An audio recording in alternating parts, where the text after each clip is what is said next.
I'd love to hear from a few of you. What did you discuss? What do you think is misunderstood about your land base or profession? Why don't we start there? And if once you get going, you want to talk about opportunities you see to work together or opportunities that your group discussed to work together, we'd love to hear those too. So who would like to report out on what you discussed? Don't be shy.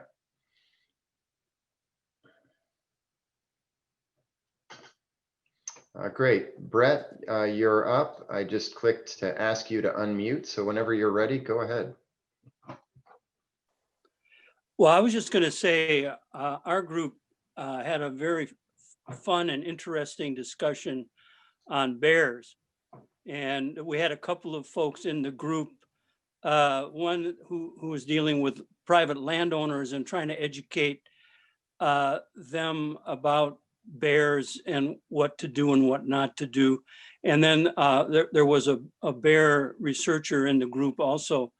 And the same thing about getting the word out, education being critical, and that maybe NGOs like mine, the Sierra Club, could help to get the word out as much as possible about the human bear interactions. And I found that to be a very enjoyable and educational conversation.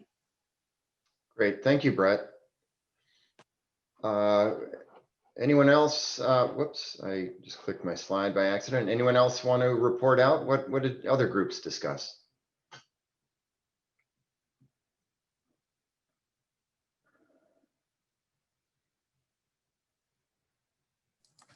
Hey, Eli, I'm happy to share, but I can't figure out how to raise my hand. So. Oh, that's fine, Peter. You've got it. After you, we'll hear from Mark Nelson, who I usually know. I don't know if I'm missing it.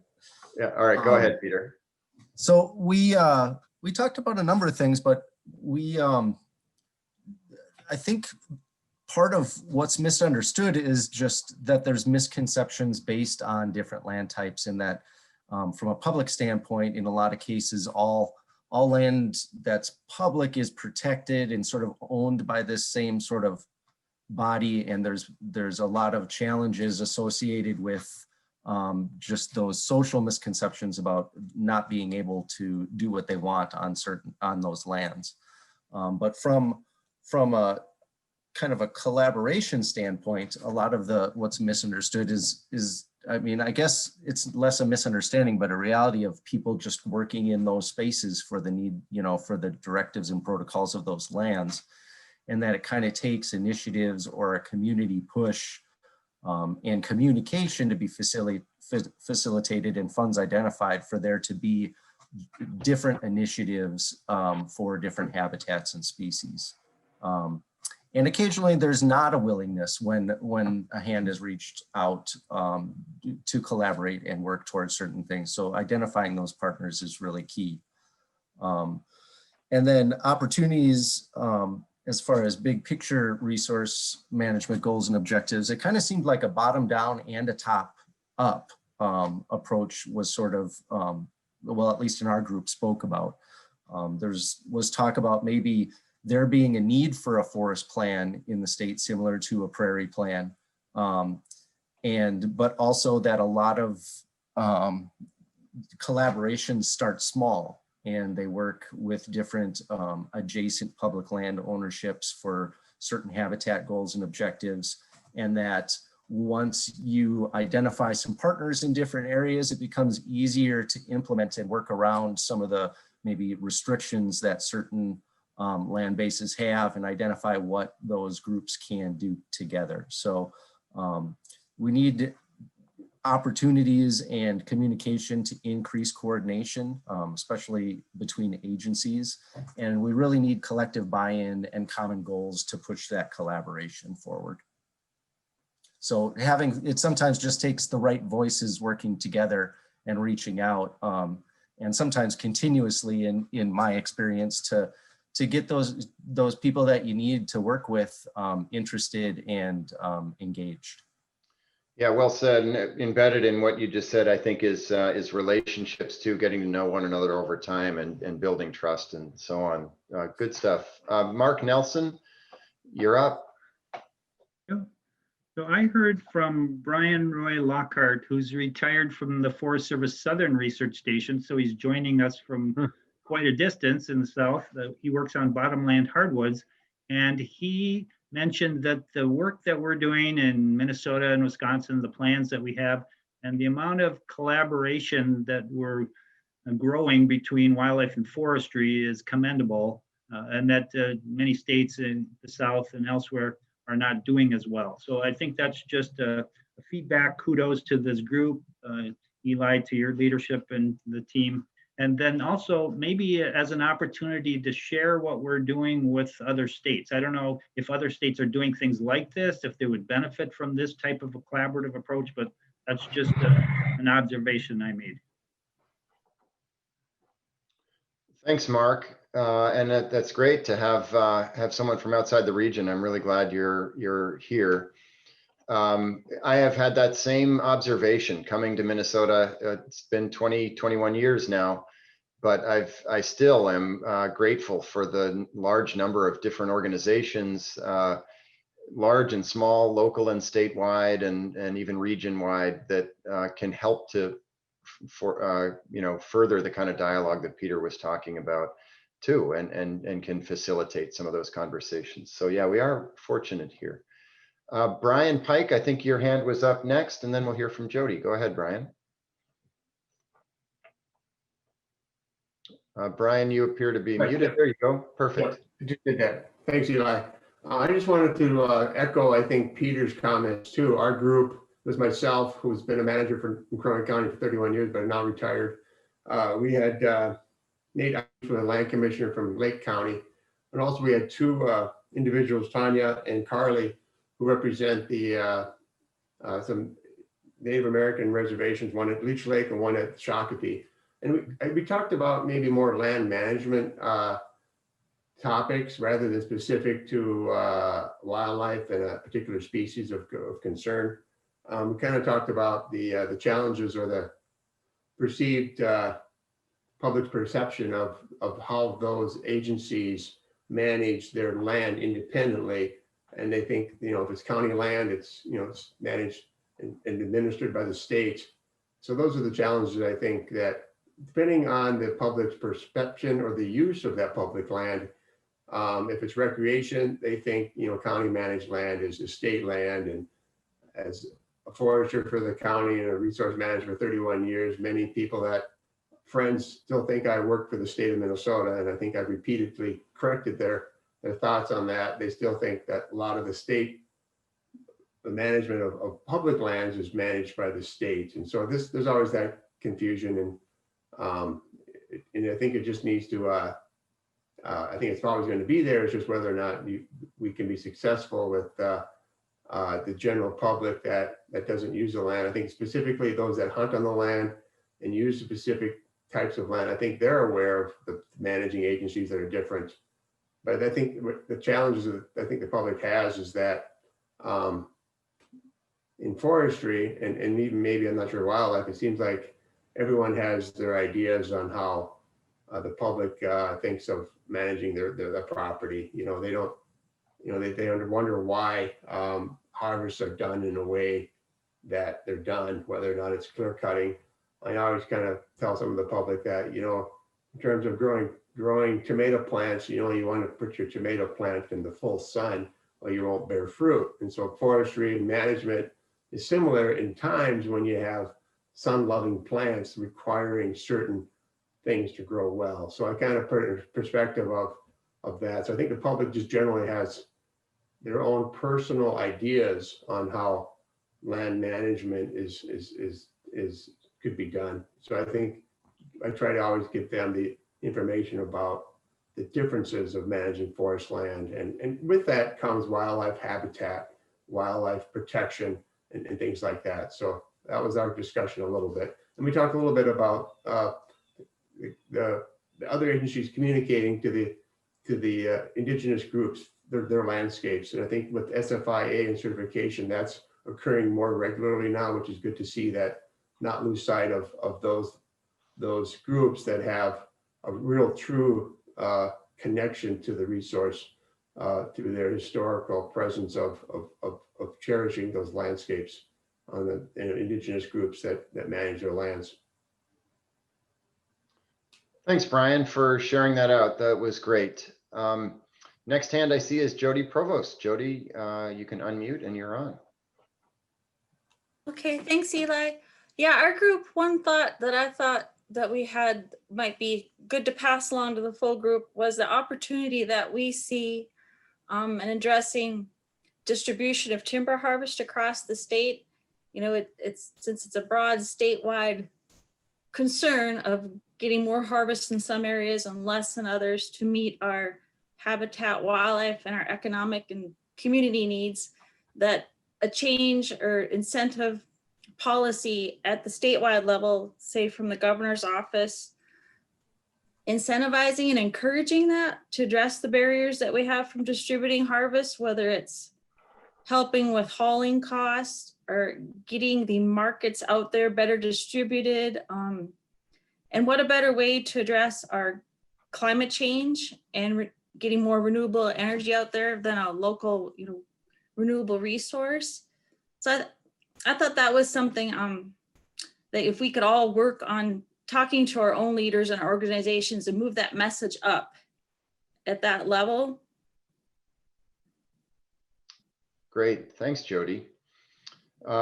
I know that we may have gotten the links to those videos out without a ton of lead time, and so maybe everyone didn't have a chance to review those. But most of you are pretty familiar with those land bases. And Jody, I think things really get interesting, and you and I talked a bit about this during the planning stages of this event. But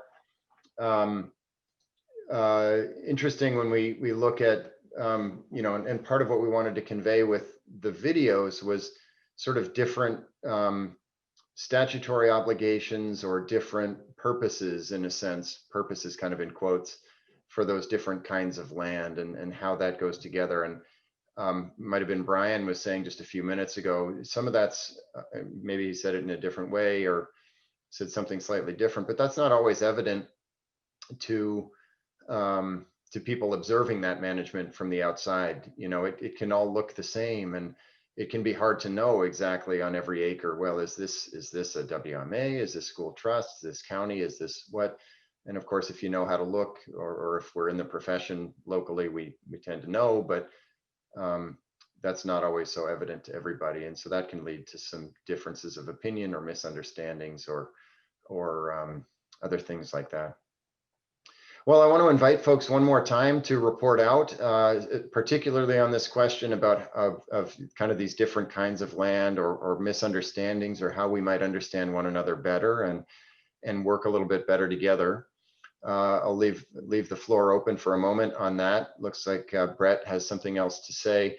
After that, I think that we're going to go back to our Q&A on Slido. We do have several unanswered questions there, and so I haven't checked, but I hope all of our speakers from the morning are still with us, and we can take another crack at that. So if any of you out there would like to post additional questions on Slido, you are more than welcome to do so, and we'll try to take a couple more of those before we wrap at noon today in 20 minutes.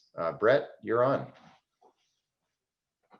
Yeah, I just wanted to follow up on what Jody said about coordinating harvests across the state and across ownership. Is there a sense that if we had a statewide plan for harvesting and for land management more clearly, with incentives or whatever, that would improve forest management significantly, as opposed to the kind of distributed land ownership that we now have? I mean, I wasn't sure what exactly what Jody was getting at. Sure. Yeah, what I was trying to get at was the barrier of markets and how that affects the distribution of harvest across the state. We have some areas that are close to markets that are heavily harvested, and then we have areas, say, such as Northwest Minnesota, that have the tall grass aspen parklands that are far from a market but could use a great deal of harvest. So ways that we can have, our leadership somehow help us address those barriers. I know hauling costs are a barrier also. What we could do together to impact that.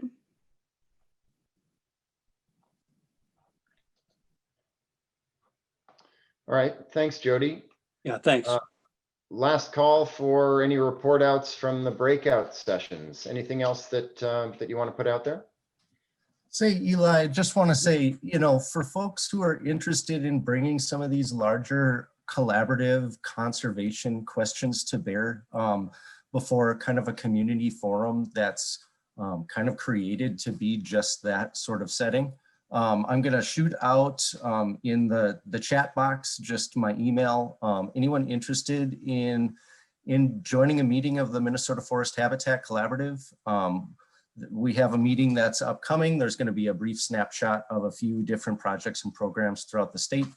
We have meetings a couple times a year and do things like this, working with Eli, and at those meetings also try to share different resources. And when we're in person, just facilitate the ability to, during break times, talk to folks that may be able to help you with your program. Sometimes the best part of those meetings is just being able to meet with people and see them, and we will get back to that world someday. So I'm going to shoot this out in the text box, and yeah, feel free to get in touch.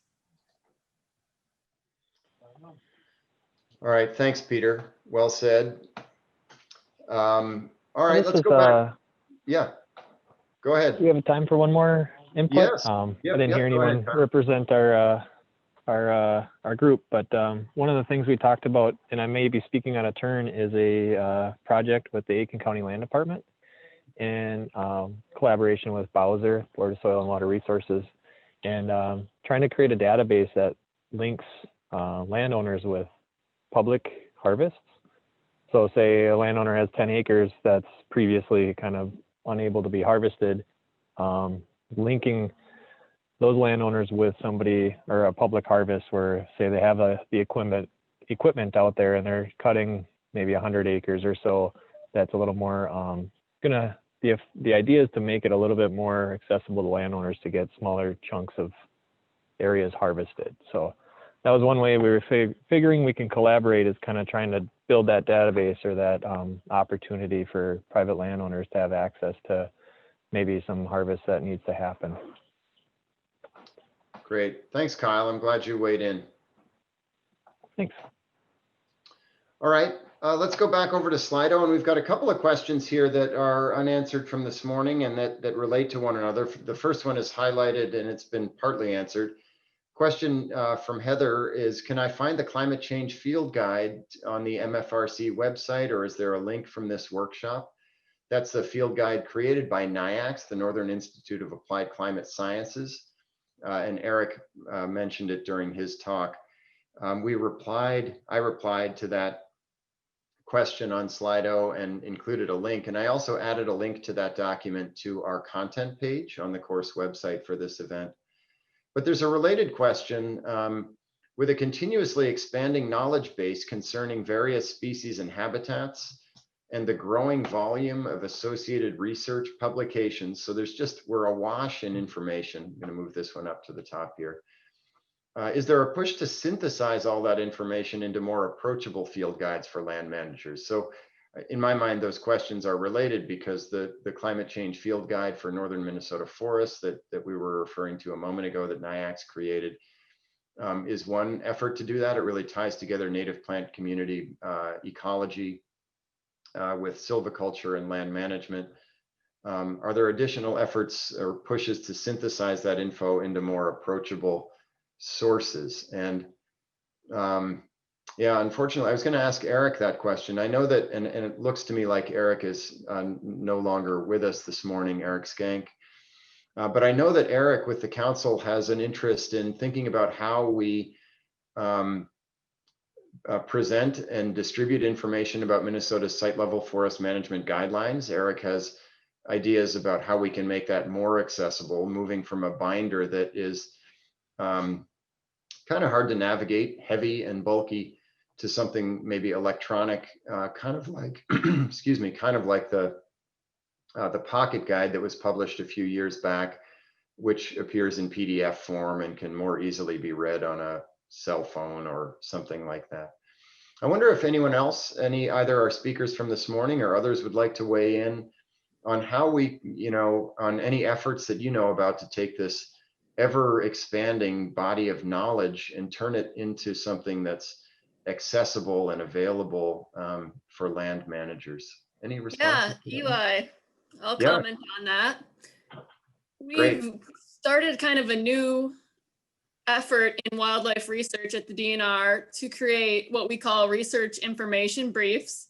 They're one-page PDFs on research projects that highlight the management implications, and they're for our wildlife managers. And right now, we've just started this, and it's DNR, it's internal right now, but we'd really like to push those out to an external website or something where we can share them.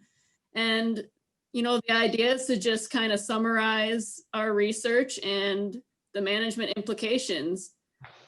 So that's one effort. But, one of the risks of doing that is that we don't want there to be a cookie cutter recipe for how you manage the land. And I think that sometimes happens with the site guidelines as well. We tend to apply it the same in every site. And I think really encouraging diversity, adaptive management, trying different things is important as well. Yeah, well said, Lindsay. I think that's an interesting point. I recall a conversation I've had with George Host, recently retired from NRRI, and George has done a lot of remote sensing work across the state in over the last 20 years or maybe more. And he pointed out that a very large percentage of Minnesota's timber harvests are between 10 and 25 acres. I don't want to give a number because I don't remember what he said that number was. The point being that, and I think that's at least in part attributable to the guidelines and also to certification. And that's not a bad thing in and of itself, but if we look at natural disturbance regimes, there's a wider range of some very small, low severity, small footprint disturbances and some other very large, intense, severe disturbances. And maybe there is a little bit more homogeneity to how we do things now. So interesting observation, Lindsay. Okay, where are we next? Lindsay, there's a question for you that I think is interesting here. You listed genetic variation as a population metric. Is genetic data being collected and analyzed for Minnesota wildlife? Yeah, and I replied a comment on that. Oh, I didn't see that. Related to Dr. Charlotte Roy's research on sharp-tailed grouse and prairie chickens, which are both species that are in decline, small populations, where we're really concerned about potential genetic impacts on sustainability of those species. And so those are really good examples. And I think she's also working on spruce grouse genetics as well. Great. Thank you, Lindsay. Let's open it up for one more that might be tricky to answer. I don't know that there's a simple answer to it, but a question is, appreciate the MFRC landscape committees to facilitate collaboration. So those regional landscape committees, I know that many of you on this event have participated in those in the past. Those are great, but it seems difficult to get busy land managers involved, and coordination and projects, actually, it's hard to get them done together on the ground and across the landscape. Any ideas? Maybe that's just something we all need to work on, but any thoughts in response from any of our speakers or others?